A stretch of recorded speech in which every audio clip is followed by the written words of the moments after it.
ادھر بھی چلتے ہیں ادھر بھی چلتے ہیں. ایک طرف چلو, ایک راستہ اختیار کرو جو صراط مستقیم ہے, اس پہ قائم و دائم رہو کہ تمہارا صراط مستقیم ہے کیا, تمہارے صراط مستقیم وہ 4 ہے یا پھر 12 ہے. کہا نہیں, ہم ان کو بھی مانتے ہیں ان کو بھی مانتے ہیں. بھائی فرق کیا ہے آپ کے ماننے میں؟ ہم کہتے ہیں کہ ہم 12 کی ماننے والے ہیں, تم کہتے ہو کہ ہم 4 کو بھی مانتے ہیں 12 کو بھی مانتے ہیں. کوئی ایک انتخاب کرو جو تمہاری نظر میں ہو. کہا نہیں, ہم ان کو بھی مانتے ہیں ان کو بھی مانتے ہیں, لیکن ایک فرق ہے, ذرا توجہ. کیا فرق ہے؟ کہا ان کو بھی مانتے ہیں ان کو بھی مانتے ہیں. یہ 4 مصلح کے امام ہیں, یہ 12 حق کے امام ہیں. یعنی زبان سے خود بول رہے ہیں, 4 مصلح کے امام ہیں 12 حق کے امام ہے. بھائی 12 حق کے امام ہے تو حق کے مقابلے میں مصلح نہیں آتا, حق کے مقابلے میں ناحق آتا ہے. سلمان بڑے پر محمد والے محمد.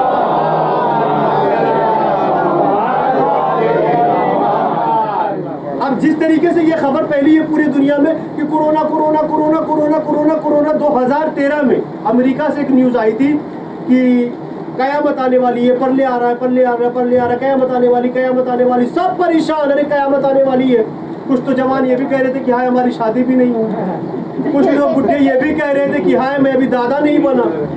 سب پریشان تھے کہ قیامت آنے والی ہے قیامت آنے والی ہے, اب کریں تو کیا کریں. لیکن ایک فرقہ ایسا تھا, ایک فرقہ ایسا تھا کہ جو پریشان نہیں تھا. کیوں پریشان نہیں تھا؟ کیونکہ اس کو عقیدہ تھا, اس کو عقیدہ تھا. کس پر عقیدہ تھا؟ اچھا وہ کیوں پریشان تھے؟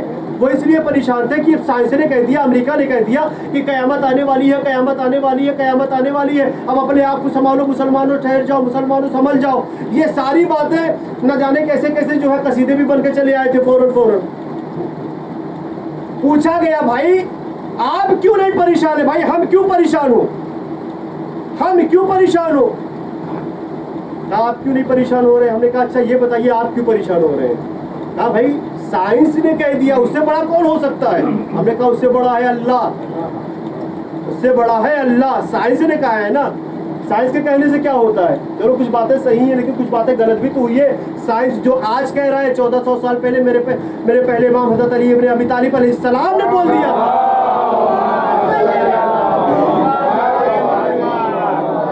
یہ تو آپ بول رہا ہے.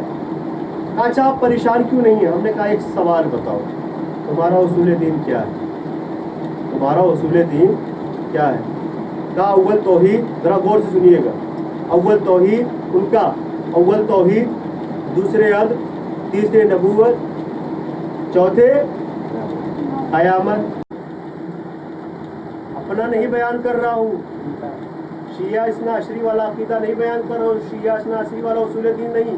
وہ کہتے ہیں, جب ہم نے پوچھا, کہتے ہیں اصول دین اول توحید, دوسرے عدل, تیسرے نبوت, چوتھے قیامت. بھیا تو پھر قیامت آپ کے لیے شروع ہو گئی ہے. کہا کیسے؟ کہا نبوت کے بعد آپ کی قیامت ہے. سن 11 ہجری میں رسول اللہ چلے گئے تو رسول اللہ کے جانے کے بعد قیامت ہر موڑ پر ہر منزل پر تمہارے لیے منہ کھولے کھڑی ہے. کہا آپ کیوں نہیں ڈرتے؟ ہم نے کہا ہم اس لیے نہیں ڈرتے کہ نبوت و قیامت کے درمیان امامت کے بہترین رشتے کو مانتے ہیں. ہمارا پہلا جب تک نہ کہہ دے گا سورج غروب نہیں ہو سکتا, ہمارا آخر جب تک نہ کہہ دے قیامت نہیں آ سکتی. صلوات پڑھے پر محمد والے.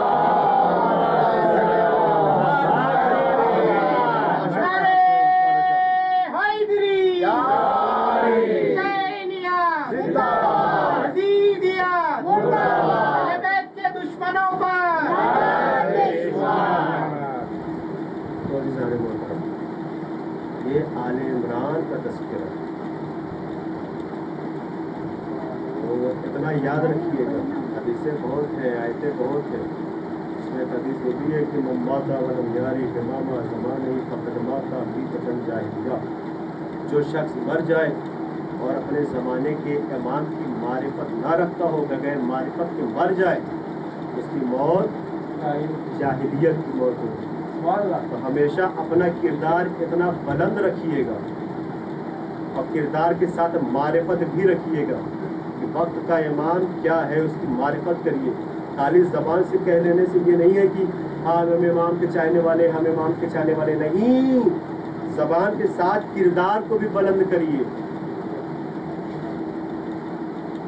ہمارے گاؤں میں ایک مسئلہ ہو گیا تھا بڑی معذرت کے ساتھ. تو بزرگ یہاں پہ بیٹھے ہیں, سید و غیر سید کو لے کے سلوات پڑھے پر محمد والے محمد. تھوڑا سا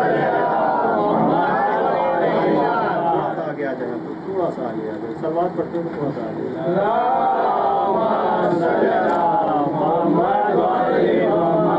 چھوٹی سی گزارش یہ بھی ہے کیونکہ کہا بھی گیا ہے کل سے آپ حضرات جو ہے جن کے پاس نہیں ہے وہ بھی ماسک کے ساتھ آئے, گلے مت لگائیں, لیکن سیفٹی کے ساتھ آئے تاکہ اگر کوئی راؤنڈ وغیرہ پہ بھی آئے تو کسی کو کچھ کہنے کا موقع نہ ملے.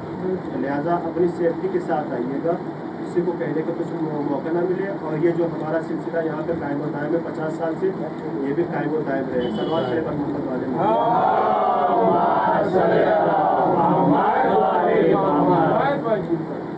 اور سلوات پڑھے پر محمد.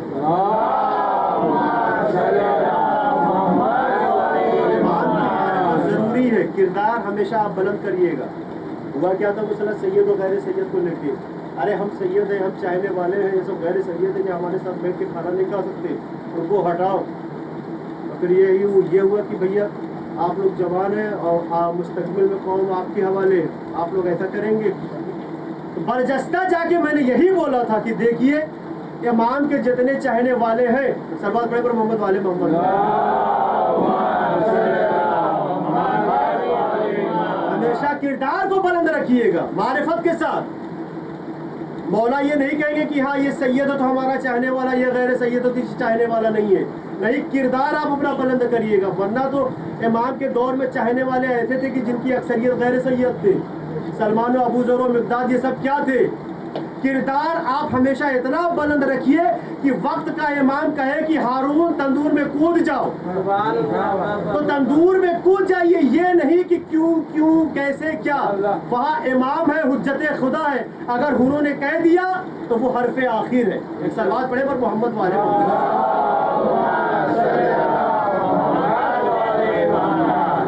ہمیشہ کردار کو بلند رکھیے اور امام کی معرفت ضروری ہے. اس لیے میں نے اس آیت کو جو ہے چنا ہے کہ بے شک اللہ نے سب سے پہلے آدم کا چنا, آدم کا انتخاب کیا, اس کے بعد نوح کا, نوح کے بعد ابراہیم و آل ابراہیم کا, اس کے بعد عمران و آل عمران کا انتخاب کیا. کہاں سے؟ علی العالمین. قرآن مجید کی سورہ آل عمران کی 33ویں سے 34ویں آیت ہے یہ, جس میں اللہ تعالیٰ یہ ارشاد فرما رہا. واقعی آل عمران نے اسلام کے لیے یا عمران کی آل نے وہ قربانیاں دی ہیں کہ آج وقت کا مورخ یہ کہنے پہ بھی مجبور ہو گیا ہے کہ ہاں یقیناً آل عمران نے قربانیاں دی ہیں اسلام کے لیے. میں نے ابھی کہا نا کہ پاکستان میں جو باہر چل رہا ہے بہرحال شیعوں کی اللہ حفاظت کرے وہاں پہ, لیکن وہاں پہ ایک نیا گروپ بھی چالو ہو گیا ہے وہاں پہ جو ان کے اپوزٹ ہو گیا ہے. بہرحال ان کا اپنا مسئلہ ہے, لیکن وہ اپوزٹ اس لیے ہوا کہ چونکہ وہ دور تک دیکھ رہا ہے, وہ دور تک دیکھ رہا ہے کہ آگے کیا حالات ہونے والے ہیں, اور اس لیے انہوں نے عمران و آل عمران کا تذکرہ وہاں پہ شروع کر دیا ہے کہ اگر اپنے آپ کو بچانا ہے, اگر نجات پانی ہے تو آل عمران کے ساتھ ہو جاؤ. ایک سلوات پڑھے پر محمد والے محمد.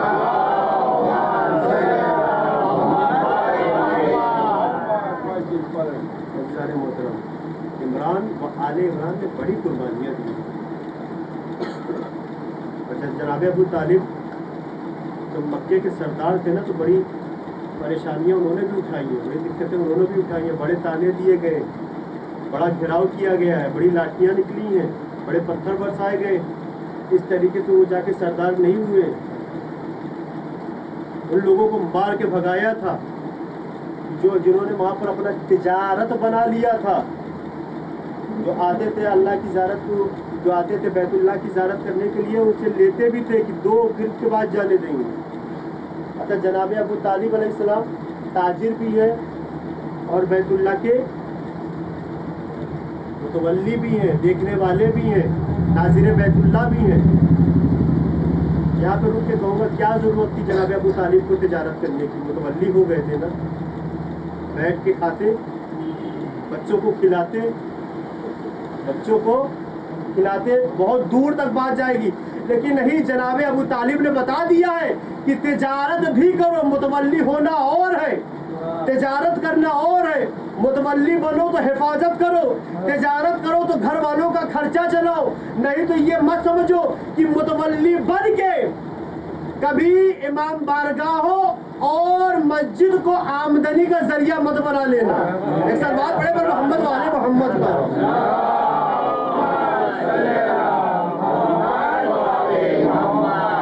محترم، آل عمران کا تذکرہ ہے، کیونکہ پچھلے سال گزشتہ سال جو ہے بہت سی باتیں ہوئی تھی، لیکن آج جہاں سے شروع کر رہے ہیں آپ شروع کرتے ہیں مولائے متقیان علی ابن ابی طالب علیہ السلام۔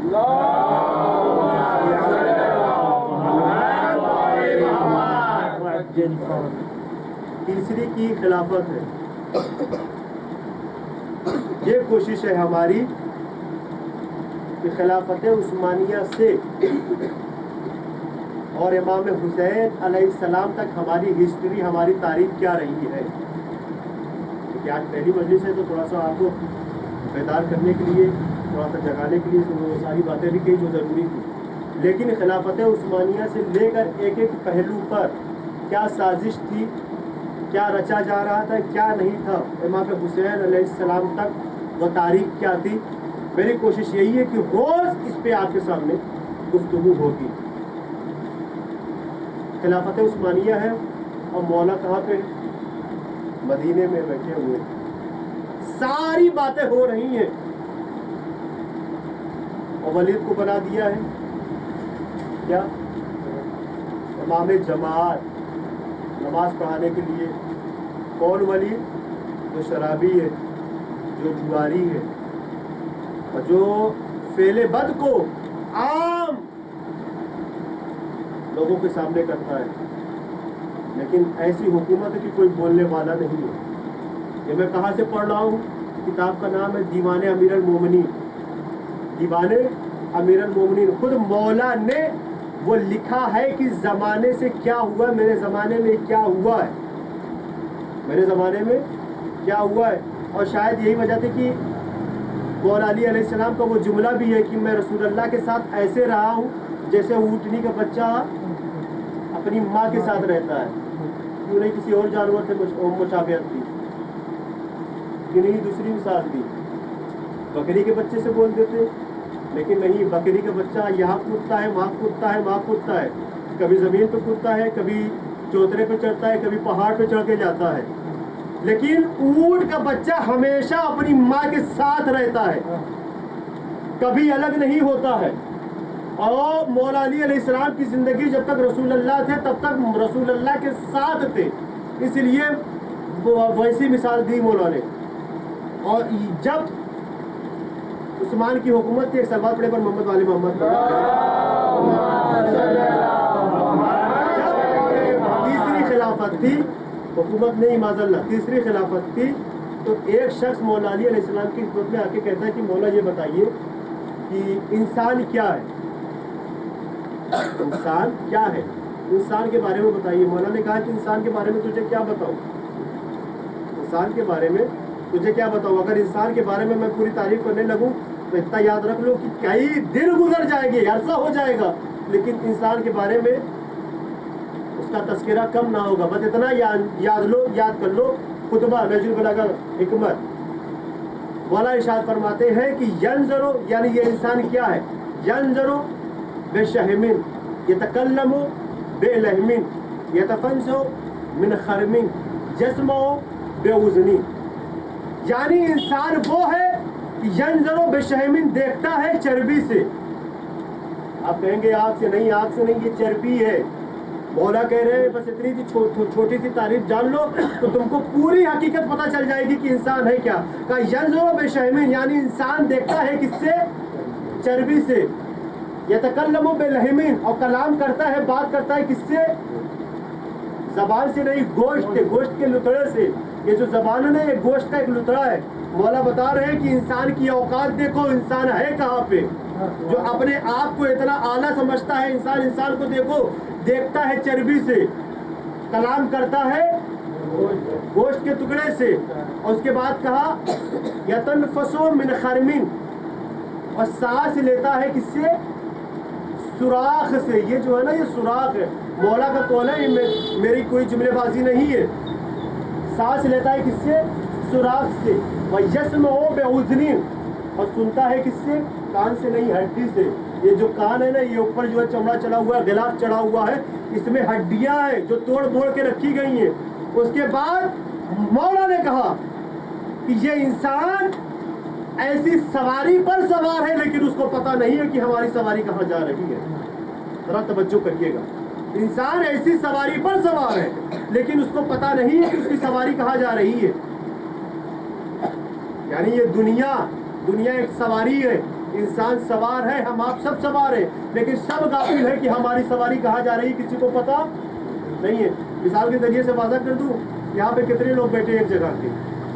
میرے خیال سے لکھنؤ والے زیادہ ہیں. سلوات پڑھے پر محمد والے.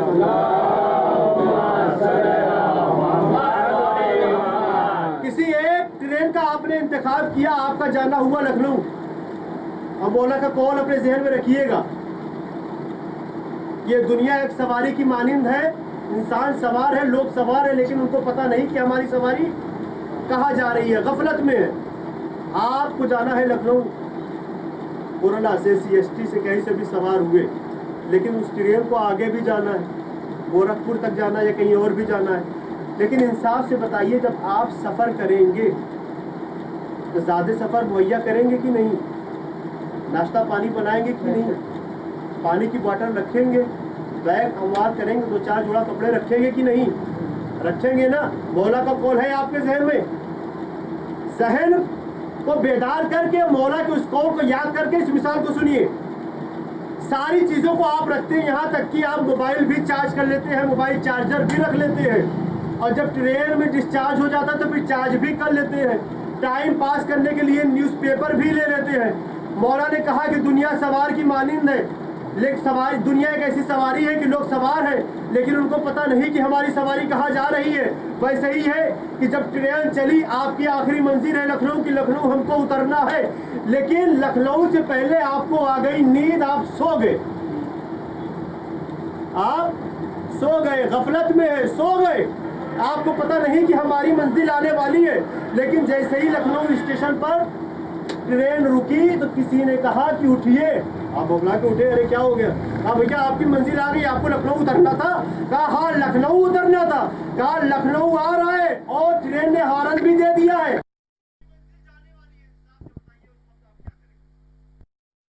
بتائیے بھائی آپ کیا کریں گے؟ تجربہ بھی ہوگا نا کچھ لوگوں کو. جہاں تک ہوگا کہ جلدی جلدی آپ اپنا بیگ لیں گے, پانی کا باٹل لیں گے, نیوز پیپر لیں گے, موبائل چارجر سب کچھ لیں گے, جلدی جلدی کہیں گے کہ نا کہ ہائے میرا بیگ, ہائے میرا چارجر, ہائے میرا جوتا, ہائے میرا نیوز پیپر, ہائے میرا ناشتے کا جھولا, وہ بھی نہ چھٹنے پائے, بڑی محنت سے خریدا تھا, بڑا پیسہ لگا ہے. مولا نے کہا کہ دنیا سواری کی مانند ہے, لوگ سوار ہیں لیکن ان کو پتہ نہیں کہ ہماری سواری کہاں جا رہی ہے. لیکن جب آخری وقت آئے گا, آخری منزل آئے گی, تو یہی کہیں گے ہائے میری نماز, ہائے میرے روزے, ہائے میرے خشک, ہائے میرے حج, ہائے میرے زکات, ہائے میرے اعمال. ایک صلوات پڑھے پر محمد والے محمد.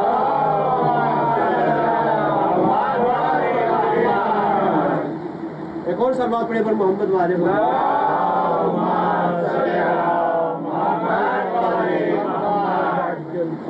مولا نے کہا کہ دنیا سواری کی مانی ہے, لوگ اس کو سوار ہیں لیکن اس کو پتہ نہیں کہ ہماری سواری کہاں جا رہی ہے.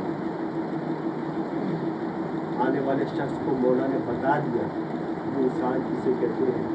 یاد رکھنا, کبھی غفلت میں نہیں رہنا. مولا نے اس سے کہا ہمیشہ اللہ نے جس چیز کے لیے تم کو پیدا کیا ہے اس پر دھیان دینا, اور جو ہم اہل بیت اطہار تم کو کہیں گے اس پر عمل کرنا. یاد رکھنا کہ ہم اپنی مرضی سے نہیں بولتے ہیں, جو اس کا حکم ہوتا ہے ہم اس کو بتاتے ہیں. اور شاید یہی وجہ تھی کہ جب تیسری کی حکومت تھی تو بڑا خلفشار مدینے میں مچا ہوا تھا کہ کس طریقے سے کیا کیا جائے. یہ حکومت اتنی آستک ہو گئی ہے, لوگوں کے لیے اتنی دشواریاں پیدا کر رہی ہے کہ کیا کیا جائے کہ اس حکومت کو ہٹایا جائے, اس حکومت کو ہٹایا جائے اور کسی دوسرے کو لایا جائے. ایسا چہرہ تلاش کیا جائے کہ جو رسول اللہ کے بعد حکومت کر سکے. یہ خلیفہ بن بیٹھے ہیں, اس سے نہیں ہو رہا ہے. اب سنیے,